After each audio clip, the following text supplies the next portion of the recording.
কল্পনার জগৎটাই সবচেয়ে সুন্দর একটা জগৎ। এই জগতে নাই কোনো বাধা, নাই কোনো বিঘ্ন, নাই কোনো ঝামেলা। জাস্ট চোখটা বুঝে নিলিবিলি ভাবতে থাকো, এটাই কল্পনার জগৎ। ভাই, কল্পনার জগতে আমরা সবাই সুখী। আমাদের মনের যে স্বপ্ন আমরা হয়তো বাস্তবে রূপান্তরিত করতে পারি না, কিন্তু কল্পনার জগতে আমরা ঠিক সেই স্বপ্ন থেকেও অনেক দামি জিনিস রূপান্তরিত করে ফেলি। কল্পনার জগৎ এমন একটা জগৎ, এই জগতে আপনার যত ইচ্ছা ভাই যা বলেন, আপনি যদি মনে করেন যে আপনার গাড়ি আছে, বাড়ি আছে, প্রাইভেট কার আছে, টাকা আছে, পয়সা আছে, সবকিছু আপনি কল্পনার জগতে পেয়ে যাবেন।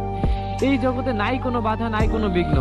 কি লাগবে কল্পনার জগতে? আপনার টাকা লাগবে, গাড়ি লাগবে, বাড়ি লাগবে, আপনি সবকিছু পেয়ে যাবেন। আপনি বাস্তবে একটা জিনিস নিতে পারতেছেন না, যে এইটা আপনার ড্রিম, আপনার স্বপ্ন, যেটা আপনাকে ঘুমাতে দিচ্ছে না, এই জিনিসটা আপনি কোথাও পান আর না পান, কল্পনার জগতে ঠিকই নিজের করে নিতে পারবেন। কল্পনার জগৎ একটা শান্তির জগৎ। এই জগতে কারো কোনো বাধা নাই ভাই। তুমি কল্পনা করলে তোমাকে কেউ কোনো বাধা দিবে?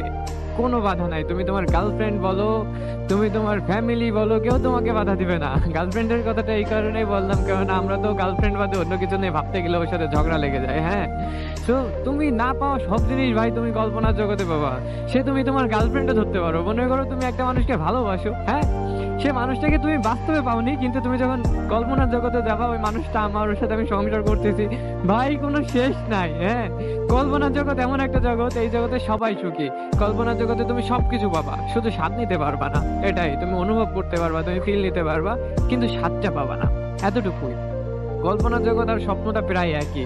আমরা এই যে মাঝে মাঝে স্বপ্ন দেখি, আমরা যে জিনিসটা নিয়ে বেশি টেনশন করি না, সেই জিনিসটাই কিন্তু আমরা স্বপ্নে বেশিরভাগ দেখে রাখি বা দেখে থাকি, এই টাইপের কিছু একটা। হ্যাঁ, তো মাঝে মাঝে আমরা এমন কিছু স্বপ্ন দেখি যে স্বপ্নগুলা মানে এমন সময় শেষ হয়ে যায়, তখন কি করি, মানে অনেক ভালো লাগছে স্বপ্নটা, আমার একটা ড্রিম কমপ্লিট হয়েছে, বা আমি এই করছি, ওই করছি, হ্যান করছি, ত্যান করছি, স্বপ্নটা এত সুন্দর হচ্ছে, কিন্তু ইন্ডিং টাইমে দেখা যাচ্ছে হয় তোমার ঘুম ভেঙে যাবে, আর নয় স্বপ্নটা শেষ হয়ে যাবে। মানে বেশিরভাগ টাইম এই হয় যে ঘুম ভেঙে যায়।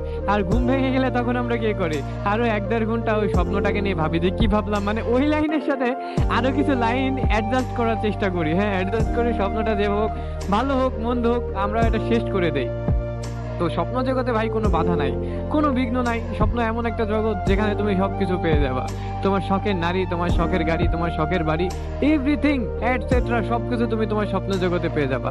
এজন্য ভাই, মানুষ স্বপ্ন জগতে সবচেয়ে সুখী বেশি। হ্যাঁ, মানুষ যখন ক্লান্ত হয়ে যায়, মানুষ যখন অতিষ্ঠ হয়ে যায়, তখন চোখটা বুঝে শুধু তার স্বপ্নগুলা ভাবে। ইমেজিন করতে হয়, এসব ইমেজিন করলে অনেক ভালো লাগে। এজন্য ভাই, সবকিছুর এক কথা, মানুষ কল্পনাতে বেশি সুন্দর। কল্পনার জগতে নেই কোনো বাধা, নেই কোনো বিঘ্ন। তুমি যত কল্পনা করবা, অবশ্যই তোমার সেই কল্পনাগুলো যেন বাস্তব হয়, সেইভাবে তোমার পরিশ্রম করতে হবে। তোমার কল্পনা যদি তোমার বাস্তবায়ন করতে হয়, সেটা তোমার অবভিয়াসলি পরিশ্রম করতে হবে। তুমি যদি পরিশ্রম করতে পারো, সেই তোমার ড্রিমটা কমপ্লিট করার জন্য যদি খাটাখাটনি করতে পারো, তাহলে তুমি তোমার স্বপ্ন একদিন না একদিন পূরণ হবেই। তুমি যতই যা বলো না কেন ভাই, তুমি একটা শখের গাড়ি কিনবা, তুমি 2টা বছর যাচ্ছ, একটু ধৈর্য ধরে খিচ খেয়ে, হ্যাঁ, চেষ্টা করে যাও, টাকা জমাও, দেখবা একদিন না একদিন হয়েই যাবে। আর যা করার ভাই সময় থাকতে করবা, ওই ভাবলেই হবে না, কল্পনা করে গেলেই হবে না। কল্পনা, স্বপ্ন, এটা যদি তোমার বাস্তবায়ন করতে হয়, অবশ্যই সেই স্বপ্নকে পূরণ করার যে প্রসেসিং গুলো আছে, এগুলো তোমার ভাবলেই হবে না, এগুলো তোমার করতে হবে। তুমি যদি এটা ভাবো যে আজকে না কালকে, আজকে না কালকে, এই আজকে কালকে করতে করতে না ভাই পুরো বছর চলে যাবে, তারপরে তোমার এই স্বপ্ন শেষ হবে না, তোমার এই প্রসেসিং শেষ হবে না। এখন ভাবছো যে এটা আমার ড্রিম, এটা আমার লাগবে, এখন থেকে চেষ্টা করতে হবে। তুমি তোমার ফ্যামিলির উপর তো চাপ দিয়ে লাভ নয়। তোমার ফ্যামিলি 2 টাকা পারলে 2 টাকা দিবে, তুমি 2 টাকা পারলে 2 টাকা দিবা। তুমি কিছু করো, তোমার ফ্যামিলিকে হেল্প করো, তোমার ফ্যামিলিও তোমাকে হেল্প করুক, এরপরে হইলেও তুমি তোমার স্বপ্নটা পূরণ করতে পারতেছো। আর যদি তোমার স্বার্থে কোলায় যে তুমি নিজেই পারবা, তাহলে তুমি নিজেই তোমার স্বপ্নটা পূরণ করো, চেষ্টা করো, ধৈর্য ধরো, তোমার স্বপ্ন ইনশাল্লাহ পূরণ হবে। আর আমি আল্লাহর কাছে দোয়া করি, আল্লাহ তুমি প্রতিটা মানুষের যে স্বপ্নগুলো আছে, তুমি তার স্বপ্নগুলা বাস্তবায়ন করো, আর তাকে নেক হায়াত দারাজ করো, এটাই। তো সবাই ভালো থাকবেন, সুস্থ থাকবেন। হ্যাঁ, আর নিজেদের স্বপ্নকেও সুস্থ রাখবেন। নিজেদের স্বপ্ন পূরণ করার যে প্রসেসিং গুলো, এগুলো কন্টিনিউ করতে থাকেন। ইনশাআল্লাহ আপনার স্বপ্ন যদি সত্য হয়, আপনার কষ্ট যদি সত্য হয়, অবশ্যই আপনার স্বপ্ন পূরণ হবে।